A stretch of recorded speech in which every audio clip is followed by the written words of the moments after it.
once you get into it, you realize that, okay, now I know a little bit, I learned here. It's actually a lot of benefits if I do this. And all of a sudden you find yourself in a new situation where you have established ties to a new region where you feel more at home. And all of a sudden you can reap those regions. But it's absolutely pointless in trying to find a country that has all the benefits, because there is no country that has all the benefits. Basically, what I do is I use multiple residencies to reap benefits from different regions and different countries. For example, Mexico is excellent for lifestyle and property investment, but it's not so good for taxes. And that's where Panama comes in. So I also have a residency in Panama, and a lot of my clients do as well. So they get the residency in Panama, and all of a sudden they can set up their tax residency in Panama. And even if you're an American, you can still reap tax benefits by having a corporation in Panama. I can talk to people about that if they get on a call with me, but basically you have different residencies to get different benefits, because Mexico, even though it's a lovely country, it doesn't have all the benefits.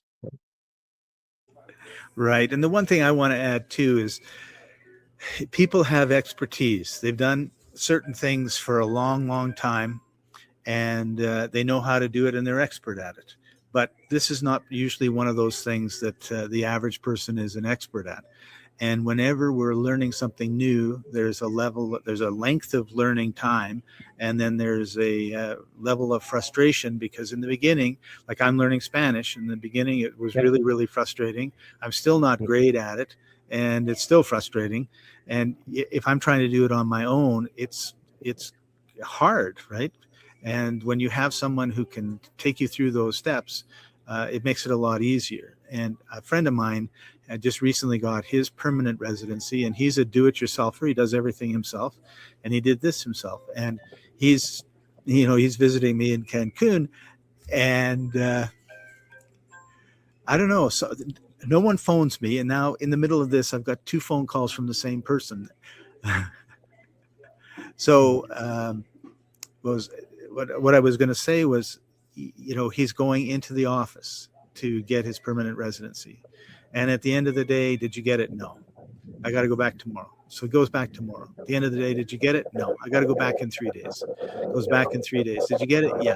And as he's going through this experience, all I'm thinking is thank goodness I didn't have to go through this. Like sitting in this office, sitting here, doing this, going through the hoops.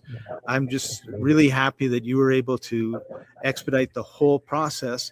And I'm thinking, yeah, like it was worth every penny. And so you have time and you have money. And if you've got lots of time, you can spend a little money. If you've got a lot of no time, you got to spend a lot of money. And so the speed with which you want to achieve things is a combination of time and money. And you really have to decide which way to do it. And what I love about your service, Kim, was it was fast. It was easy. I didn't know what I was doing, and I didn't have to know what I was doing. I just had to sign and do what I was told. And it was perfect, because it's a permanent residency is one time. It's permanent, right? So now I don't have to do it. Whereas if it's the temporary residency, then you got to go every year or through 2 years or 3 years or however however long the temporary residency lasts. And if you screw it up, you miss it, then all of a sudden you start over, and and it's just it can just be a real pain in the behind. So. Yeah. Appreciate your help a lot. Thank you. Yeah, my pleasure. So it's probably a good time to mention that, for example, in Mexico, it's a pretty long journey to get to the permanent status. So normally it takes 4 years or more to get to the permanent residency status. And that's basically the goal of everybody. So it doesn't matter if you start with temporary residency, of course you want to get to permanent status. So the brilliance of the Mexican residency is that once you have the permanent status, it is permanent for life. In most countries, when it's permanent, you still have to renew it every 2, 3, or 5 years sometimes.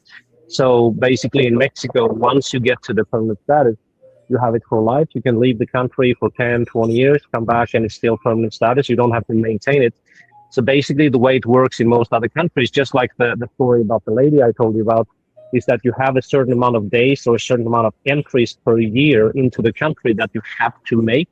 Otherwise, you lose the residency. So it doesn't matter if you have temporary or permanent residency. it's basically every country on the planet except for Mexico. I still can't find another country where you have real permanent status except for Mexico.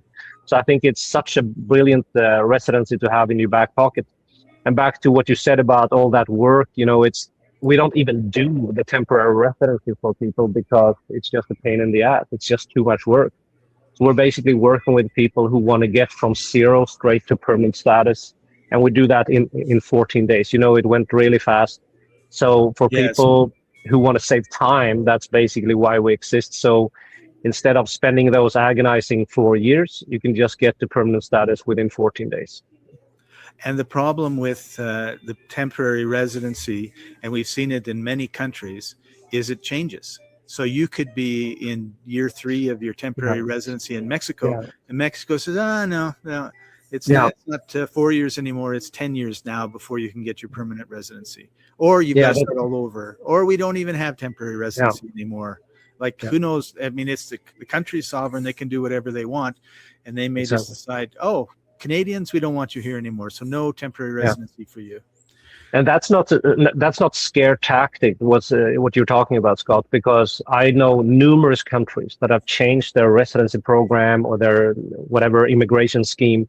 And a lot of people are on this, this roller coaster or this treadmill of work and processing and all these things they do throughout the years to get to the permanent status.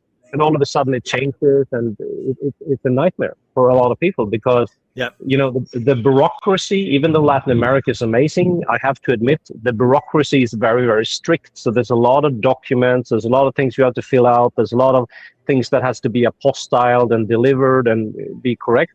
And if something is not 100% correct, then all of a sudden your process may be canceled and you have to start over once again, right? So that's why it's so important to get help.